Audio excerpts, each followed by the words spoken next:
Assalamualaikum warahmatullahi wabarakatuh. Hi, I'm Shafiqah Aina binti Tabarak Hussein, metric number 1917244.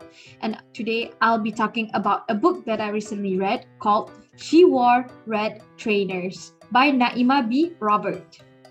This presentation will be broken into three parts. The first part is the introduction, where I'll be talking briefly about the author, and I'll be sharing a brief summary about the novel. And the second part will be about the novel itself. I'll be talking about the characters, the main characters, and also about the themes presented in the book. And the third part will be about my own personal opinions regarding the novel as a whole, about halal relationships, and also about Muslim youth in our current society. Right, so first of all is the introduction. The author is named Naima B. Robert, and she is an accomplished Muslim author of multicultural and Islamic literature. Right, so she's written over 13 children's books, over 5 young adult Islamic novels, and also 1 autobiography. So Naima B. Robert, she was born on the 19th of September 1977 to a Scottish father and a Zulu mother. So, and she converted to Islam in 1998. So, fun fact, 13 of her picture books, all 13 of her picture books have been published in over 30 languages. So, and Naima began writing young adult novels with an Islamic twist to them after the success of her first autobiography. And in these novels, she often tackles taboo and difficult topics such as child abuse and identity from an Islamic perspective. So, next is a brief introduction about the novel. So the novel that I read is one of her 5 young adult novels, and this one is called She Wore Red Trainers. So this novel was published in September 2014, and it is set in London, and it tells the story of a halal romance between 2 young Muslims, Ali and Amira, who are both 18 years old. And it shows them how they fell in love as they try navigating through daily life as a practicing Muslim, while also juggling their own sets of struggles and trials. So this book is a character-driven novel. There's not a lot of elements to the plot. It's just about these characters going through daily life and going through daily struggles like relationships with siblings, with parents, and with friends, and how these 2 characters try to balance their identities as a Muslim and also this blooming romance between them as they try to keep it halal and not cross any borders into zina or fitna. So now I'll be talking about the characters.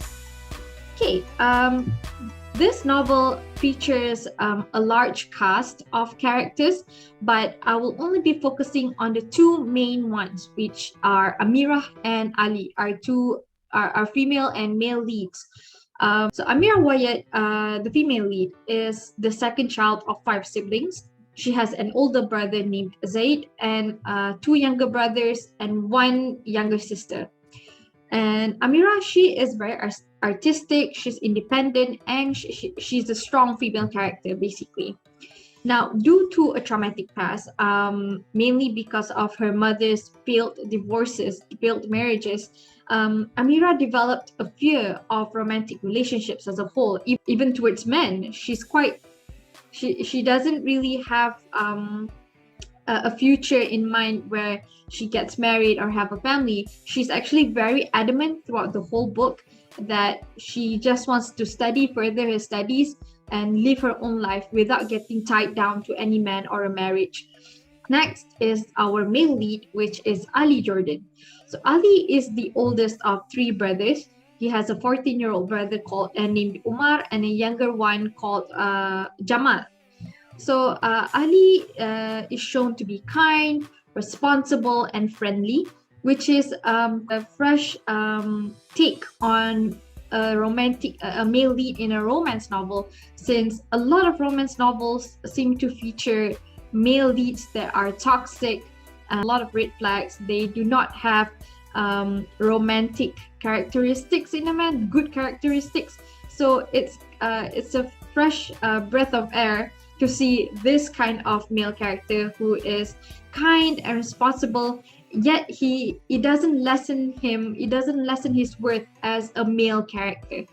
And so Ali's issue throughout the whole book is that he kind of struggles with his identity. Before the passing of his mother, Ali and his family were not practicing Muslim, strictly speaking. But after the passing of his mother, Ali and his father and brothers, they began turning to Allah to seek guidance and as a way to overcome their grief of losing their mother. So Ali, he's stuck between two lives: his past life as a non-practicing Muslim and his current life as a strictly practicing Muslim, where he kind of struggles to find a balance between those two. He struggles to find the common ground. Right, so now I'll be talking about the themes. She-War Red Trainers explored several themes, the main one being romance. There are also other themes like identity, gender roles, religion, and also feminism. So for the gender roles and feminism, these themes were portrayed through Amirah and also the other female characters in the book. There are a variety of female characters, even though they were not very developed characters, but they had their own goals and opinions.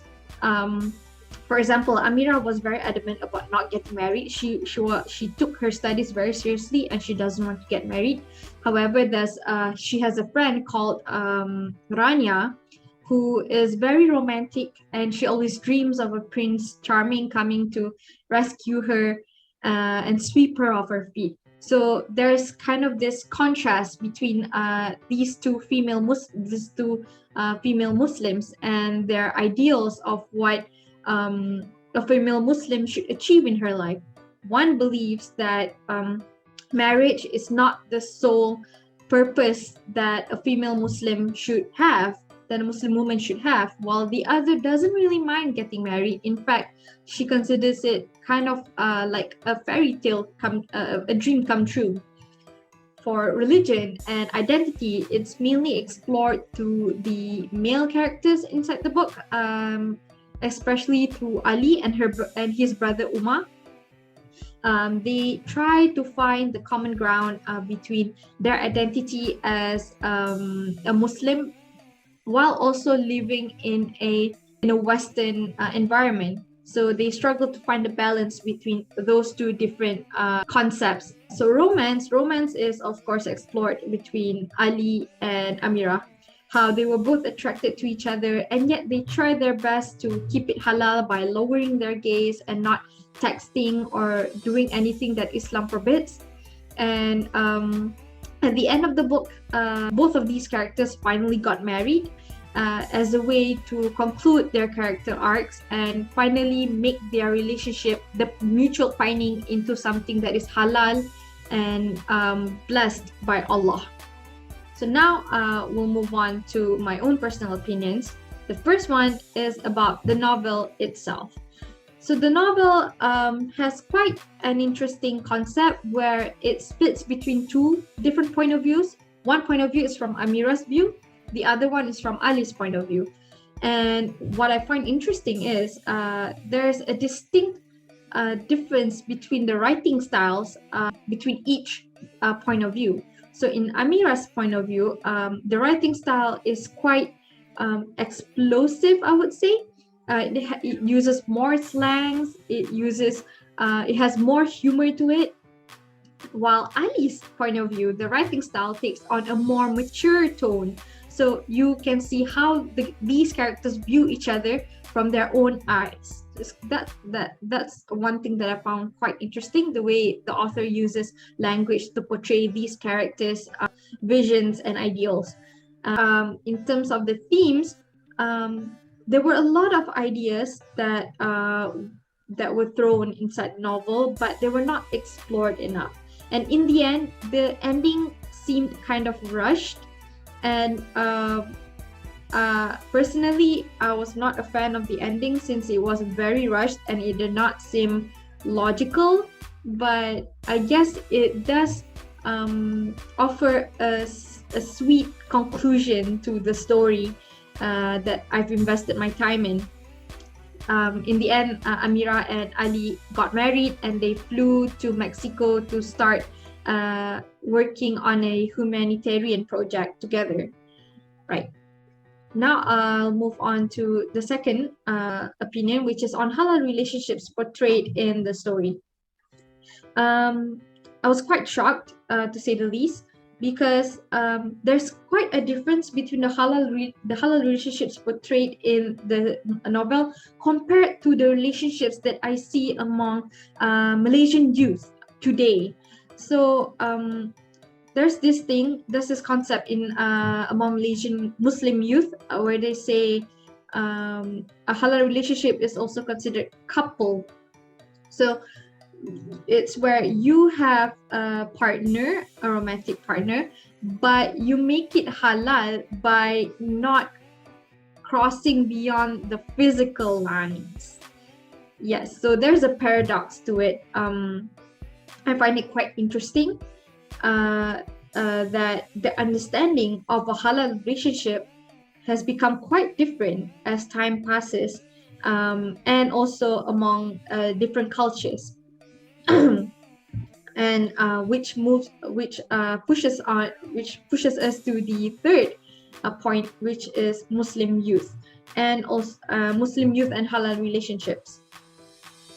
So my opinion on the Muslim youth nowadays and how it ties in with the messages explored in this novel is that Naima tries to say that Islam does not forbid love. In fact, romantic love is encouraged in Islam, but only after marriage. So that's what Naima stresses in this book, is that it's not haram for you to love somebody, for us to love somebody. Only is that just like anything else, Islam also has a set of rules and regulations when it comes to love. There is a halal way to do this, to love somebody, and by one of those halal things is to consider marriage. If we truly like someone, if we can imagine ourselves waking up to that person every single day, and we can imagine a future with that person, then it's best to just go ahead with marriage instead of dilly-dallying by going out on dates and stuff like that, because then it becomes a whole different thing. It does not make the relationship halal or blessed by Allah. It becomes a road that might lead us down to zina and fitna, which is not encouraged by Islam. So in my opinion, the message that Naima was trying to portray in this book came very clear, in that if you truly like someone, we should go about the halal way and seek marriage instead of going out and dating, and possibly going down a road that will lead to unwanted consequences. And with that, I conclude my presentation with Assalamualaikum warahmatullahi wabarakatuh. Thank you.